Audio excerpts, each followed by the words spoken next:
آئیے آقا صاحب بیٹھیں گے. کیا چل رہا ہے جی؟ کدھر سے گھوم پھر کے آ رہے ہیں؟ کہاں سے سیر سپاٹا ہو رہا ہے؟ بس آغا صاحب آپ کو پتہ ہے انتخابات کا دور ہے تو ووٹ ڈالنے کے چکر میں گئے تھے. لوگ جا رہے تھے ووٹ دینے تو ہم نے کہا ذرا دیکھیں کیا کیا چل رہا ہے، کیا کہتے ہیں لوگ، کیا لوگوں کا سینٹیمنٹس کیا ہیں، لوگوں کے کیا ایموشنز ہیں، لوگ کیا اس انتخابات میں ایسی کیا نئی چیزیں دیکھ رہے ہیں لوگ کہ جی کیا آخر اتنا پاکستان کے اندر اتنا عرصہ انتخابات ہوئے ہیں تو کیا آپ کیا سمجھتے ہیں کہ کیا لوگ کس توقع کے تحت کیا سمجھتے ہیں کہ اس الیکشن کے بعد کیا تبدیلی آئے گی معاشرے میں؟ آپ کیا سمجھتے ہیں کہ کیا لوگوں کے ذہن میں لوگ کیا کس تناظر میں ووٹ ڈال رہے ہیں؟ آغا صاحب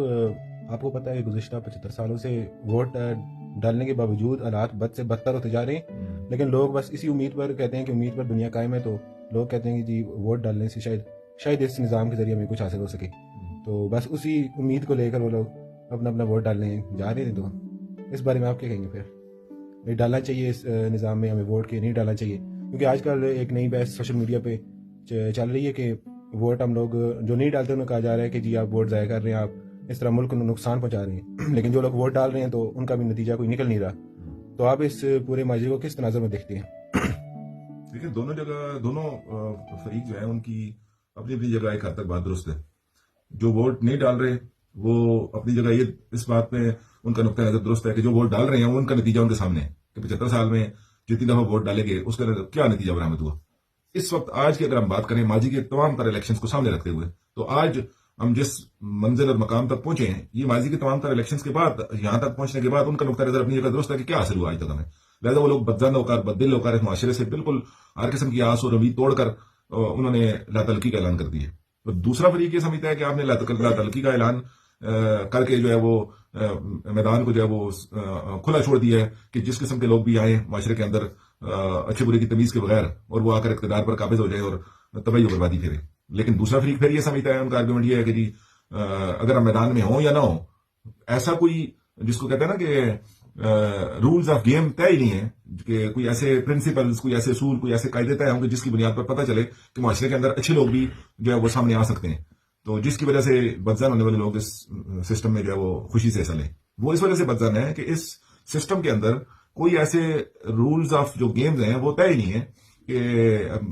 کیسے لوگوں کو کوئی ایسا کرائٹیریا، کوئی ایسی کوالیفیکیشن کہ کوئی ایسا چیک جس کو کہتے ہیں نا کہ ایسی چھننی کے جس کے اندر چھن کے لوگ جو ہیں وہ سامنے لائے جائیں کہ ان میں سے اب آپ انتخاب کر لیں. تو ایسا تو کچھ سسٹم نہیں جس کی وجہ سے وہ لوگ بدزن ہیں. تو ہم تو یہ سمجھتے ہیں کہ اب اس کیفیت کے اندر جب تک کہ کوئی ایسے سیٹ رولز طے نہیں کر لیے جاتے، اور ایک خصوصاً مسلمان سوسائٹی کے ہونے کے ناطے ہمارے پاس یہ جو ایک آرگومنٹ خصوصاً کچھ لوگوں کے درمیان یہ چل رہا ہے کہ کچھ لوگ کہتے ہیں کہ جی انتخابات میں حصہ نہیں لینا چاہیے کیونکہ یہ نظام جو ہے وہ فاسد لوگوں کے ہاتھ میں ہے، فاسد لوگوں کے ہاتھ میں ہے، لبرل اور باطل حکمرانوں کے ہاتھ میں ہے. تو ان کا آرگومنٹ اپنی جگہ درست ہے کہ اس وجہ سے درست ہے کہ جب فاسد ہی لوگ آپ کے پاس آپشن موجود ہے اور ان میں سے کسی ایک کا انتخاب کرنا ہے تو وہ کم از کم یہ تصور کرتے ہیں کہ ہم اس گناہ میں اپنے ہاتھ کیوں دھوئیں. لہٰذا وہ اپنے آپ کو لا تعلق رکھ کر یہ سمجھتے ہیں کہ مسلم سوسائٹی میں روز قیامت خدا کی بارگاہ میں جواب بھی دینا ہے. تو لہٰذا ان کا ایک سالڈ آرگومنٹ ہے کہ جبکہ دوسری طرف سے فریق یہ آرگومنٹ دیتا ہے کہ نہیں جی نہیں، یہ تو کوئی ایسا اسلامی یا ایک اسلامی حاکم کے انتخاب کا یا اسلامی حکومت کے انتخاب کی بات تو نہیں، یہ تو ایک انتظامی معاملہ ہے اور انتظامی امور کے لیے ہم ووٹ ڈالتے ہیں، لہٰذا اس میں ووٹ ڈالنا چاہیے. جبکہ جو اسلامی روایات ہیں یا اسلامی اصول ہیں، اسلامی قاعدے ہیں یا اسلام کا دیا ہوا جو منشور حیات ہے، اس میں تو ایسا ممکن نہیں کہ کسی سوسائٹی، کسی معاشرے کو بغیر حاکم کے چھوڑ دیا جائے. اور اگر ان کا آرگومنٹ مانا جائے ان لوگوں کا کہ جو یہ کہتے ہیں کہ یہ ایک انتظامی امور کے لیے الیکشن ہے جی، یہ تو اسلامی حکومت کے یا اسلامی حاکم کے انتخاب نہیں ہے، لہٰذا یہ ہے کہ ان لوگوں کا آرگومنٹ غلط ہے کہ جی اسلامی حاکم کا انتخاب ہے، لہٰذا یہ فاسق اور فاجر لوگ ہیں تو ان کو حاکم ہم کیوں انتخاب کریں. وہ کہتے ہیں جی یہ حاکم کا انتخاب ہی نہیں ہے، انتظامی امور کا انتخاب ہے. تو یہ آرگومنٹ بہت ویک ہے. وہ اس وجہ سے ویک ہے کہ خدا نے اسلامی معاشروں کو بغیر حکم کے چھوڑا ہی نہیں ہے. کیوں نہیں چھوڑا؟ اس وجہ سے کہ ایسا تھوڑی ہے کہ انسان کو خدا نے دنیا میں بھیجا ہے اور اس کا کام صرف اس کی ضروریات جو مادی ضروریات ہیں اور اس کے لیے انسان کو بھیجا ہے کہ ٹھیک ہے آپ معاشرے میں جائیں اور آپ کی مادی ضروریات کے لیے انتظامی امور کے لیے ایک ڈھانچہ بنا دیں، وہ آپ کے انتظامی امور جو ہے وہ چلاتے رہیں اور باقی انسان کی زندگی کا کوئی اور پہلو ہے ہی نہیں. صرف آپ کا یہ ہے کہ کھانا پینا، اوڑھنا بچھونا، وسائل، یہ وہ. اگر کیا ایک زندگی کا صرف یہی پہلو ہوتا تو پھر تو ٹھیک ہے، ان کا آرگومنٹ درست ہو سکتا تھا کہ یہ انتظامی امور کے لیے انتخابات ہوتے ہیں اور انہوں نے انتظامی امور چلانے آپ کے، تو اس لیے جو ہے وہ یہ حاکم کا انتخاب تو نہیں ہے. جبکہ انسان کی زندگی جو ہے وہ صرف یہ مادی زندگی تو نہیں ہے، اس کی ایک اخروی زندگی ہے. اس اخروی زندگی کے لیے یہ دنیا بذات خود ایک کھیتی ہے. امتحان گاہ ہے. تو اس امتحان گاہ میں اگر ایک الہی حاکم ہوگا تو وہ انسان سے الہی احکامات کی وہ نفاذ کرے گا. آپ کے الہی حاکم کا کام یہ ہے کہ وہ الہی احکامات کا نفاذ کرے, اور اگر الہی حاکم ہی نہیں ان کا آرگومنٹ مان لیں تو یہ تو اور زیادہ تباہ کن صورتحال ہے کہ ایک معاشرہ جو کہ بغیر الہی حاکم کی زندگی بسر کر رہا ہے اور وہ صرف اور صرف مادی ضروریات کو سامنے رکھتے ہوئے اپنے لیے ایک انتظامی باڈی جو ہے وہ اس کا انتخاب کرتا ہے, مقرر کرتا ہے, اور الہی حاکم کے بغیر مادر پدر زندگی گزاری ہے. تو خود انہوں نے آرگومنٹ دے دیا, جسٹیفیکیشن, دلائل, ٹھوس شواہد دے دیے, اس بات کو تسلیم کر دیا کہ اسلامی حاکم کا وجود ہی کوئی نہیں ہے. یہ تو بہت تباہ کن صورتحال ہے. لہذا حاکم کا ہونا یہ تو واجب ہے ایک قسم کا کہ آپ حاکم کے بغیر رہ ہی نہیں سکتے. اب آرگومنٹ یہ ہے کہ یہ حاکم جس کا آپ انتخاب کرتے ہیں یہ الہی ہونا چاہیے, یہ غیر الہی ہونا چاہیے. تو اس میں بھی ایک دلیل یہ ہے کہ ایک الہی حاکم اگر جس نے آپ کے اوپر الہی اصول, الہی احکامات معاشرے میں نافذ کرنے ہیں تاکہ آپ کی اخروی زندگی کامیاب ہو. الہی حاکم کا کام صرف یہ نہیں ہے کہ وہ آپ کی دنیاوی زندگی کے اندر آپ کی ضروریات پوری کرے, یہ اس کی ذمہ داری میں شامل ہے کہ وہ آپ کے لیے جو آپ کے انتظامی امور ہیں ان کو چلائے, آپ کے لیے دنیاوی معاملات, دنیاوی وسائل, آپ کی زندگی کے اندر سہولیات پیدا کرنا, یہ اس کی ذمہ داری میں شامل ہے. لیکن اس کی جو اصل ذمہ داری یہ ہے کہ ان کے ساتھ ساتھ وہ آپ کے لیے ایسے احکامات, ایسے قانون سازی کرے معاشرے کے اندر, وہ قانون جو کہ آلریڈی خدا نے قرآن کے اندر جو ہے وہ بھجوائے ہیں نازل کر کے, ان کا معاشرے کے اندر نفاذ کرے. تو اسلامی حاکم جو ہے وہ نفاذ تبھی کر سکتا ہے جب وہ ان قوانین سے کے بارے میں مکمل طور پر خود آگاہ ہو. وہ جب خود آگاہ ہوگا اس حوالے سے تو وہ معاشرے کے اندر نفاذ کر سکتا ہے, نہ کہ خود آگاہ ہو بلکہ اپنے اوپر خود نافذ کرتا ہو اور اس کے بعد پھر معاشرے کے اندر نفاذ کے لیے وہ کر سکتے. لہٰذا وہ جب تک حاکم ہوگا نہیں تو وہ کیسے احکامات کا نفاذ کرے گا. اچھا اگر صاحب یہاں پہ بات چل رہی ہے تو آج کل ایک سوشل میڈیا پر آپ کو پتا ہے کہ جی ہم تقلید کرتے ہیں رہبر سید علی الحسینی الخامنائی کی, تو جو کہ ہمارے نزدیک امام, ہمارے جو وقت کے امام ہیں ان کے نائب ہیں, نائب کی حیثیت رکھتے ہیں. تو ان کا ایک فتویٰ پاکستان میں گردش کر رہا ہے کہ جی انہوں نے بولا کہ ان سے کسی نے سوال کیا ہے کہ کیا پاکستان میں انتخابات کے ذریعے اپنے جو حقوق ہیں ان کو ہم حاصل کر سکتے ہیں, تو کیا ان انتخابات میں ہم ووٹ ڈال سکتے ہیں؟ تو آگے سے ان کا جو جواب آیا وہ یہ ہے کہ جی آپ ڈال سکتے ہیں. تو کچھ لوگ اس کو جواز بنا کر کہتے ہیں کہ جی جب ایک مجتہد اس بات کو مان رہا ہے کہ آپ ووٹ ڈال سکتے ہیں تو یہ باقی لوگ کیوں کر اس کو منع کر رہے ہیں. تو اس بارے میں آپ کیا کہنا چاہیں گے؟ دیکھیں, فتویٰ بنیادی طور پر جب بھی آپ مرجع تقلید کی طرف رجوع کرتے ہیں تو آپ ان کو اپنے حالات کے مطابق, جو آپ کو درپیش حالات ہوتے ہیں اس کے مطابق جب آپ سوال کرتے ہیں تو اس کی روشنی میں وہ آپ کو جواب دیتے ہیں. جب آپ نے اور ہوتا یہ ہے کہ آپ کے سوال کے مطابق ہی جواب دیا جاتا ہے, اور گو کہ اس کو اگر یہ کہا جائے کہ سوال کے اندر جواب موجود ہوتا ہے, اور مجتہد جب سوال دیتا ہے تو اس سوال سے اندازہ ہو جاتا ہے کہ اس کا جواب کیا ہونا چاہیے. سوال جب آپ یہ کرتے ہیں کہ ہمیں اپنے حقوق کے تحفظ کے لیے کیا ہم غیر الہی نظاموں میں, اگر الہی نظام نہیں بھی ہے تو تاکہ یہ فتویٰ موجود ہے, یہ بات درست ہے, فتوے کی حد تک بات ہے کہ آپ اگر کسی ایسے ملک میں جو غیر اسلامی ملک ہے وہاں بھی اگر آپ اپنے حقوق کے لیے ووٹ ڈالنا چاہیے تو ووٹ ڈال سکتے ہیں. مسئلہ یہ ہے کہ اس فتوے کی آڑ میں آپ اسلامی نظام حکومت کی نفی نہیں کر سکتے. یعنی آپ اسلامی نظام حکومت کو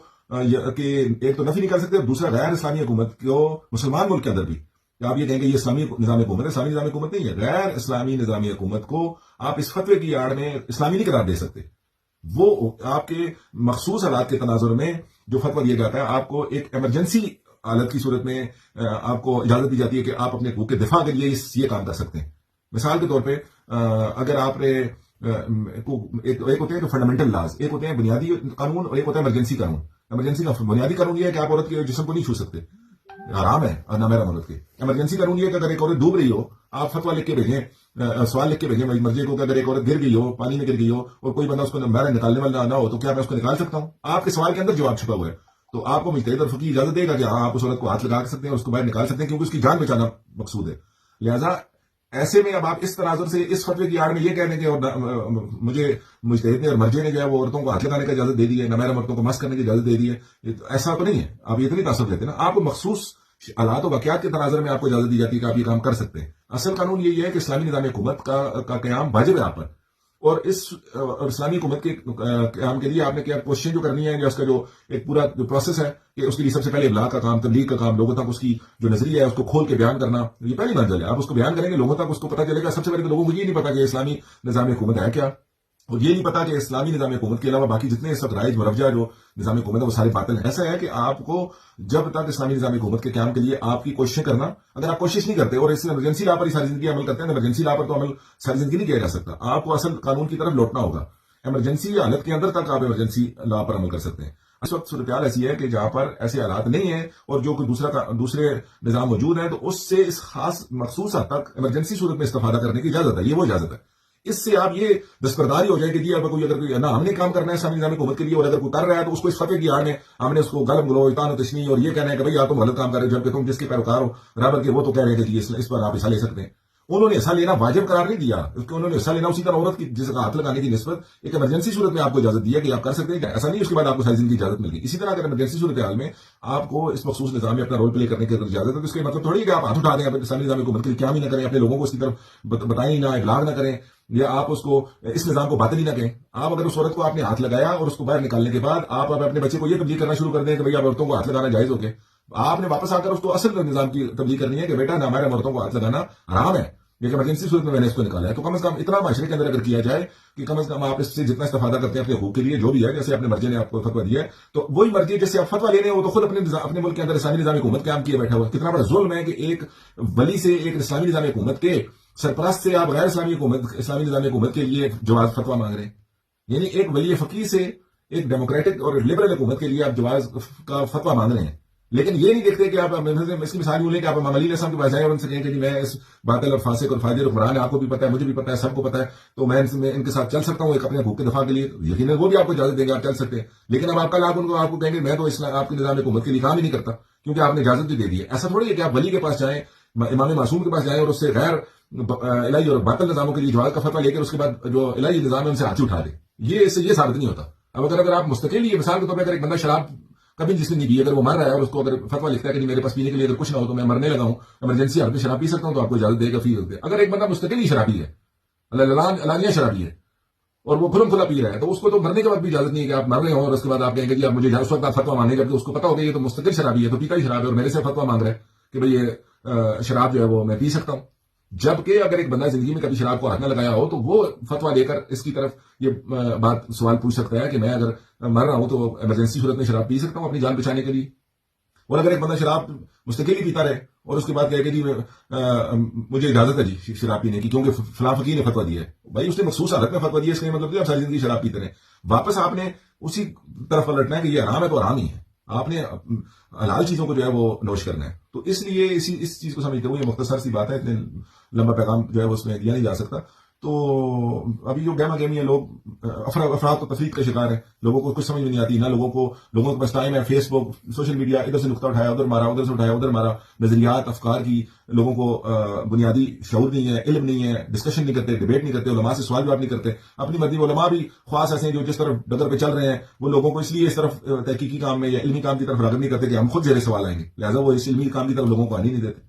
تو اس سے آپ ایمرجنسی صورت میں جتنا استفادہ کر سکتے ہیں، لیکن آپ ایمرجنسی کی آڑ میں آپ ساری زندگی اس سے ہاتھ اٹھا لیں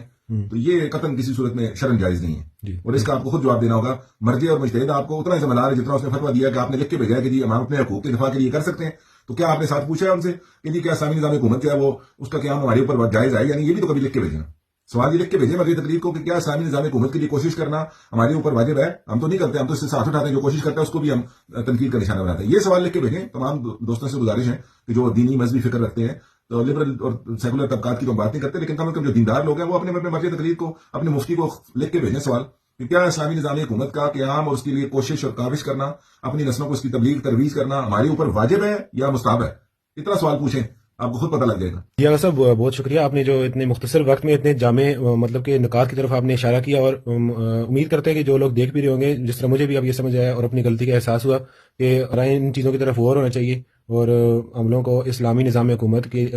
قیام کی طرح کے لیے ہمیں کوششیں کرنی چاہیے، بجائے اس کے کہ ہم اپنا وقت ان فاسد نظام حکومت میں سے کسی چیز اپنے حقوق کو تلاش کرنے کے لیے اپنا وقت ضائع کریں. اس سے بہتر ہے کہ ہم کسی اچھے کام کے لیے پروڈکٹیو کام میں اپنا جی بالکل حصہ ڈالیں. جی آغا صاحب بہت شکریہ آپ کے وقت کا. شکریہ.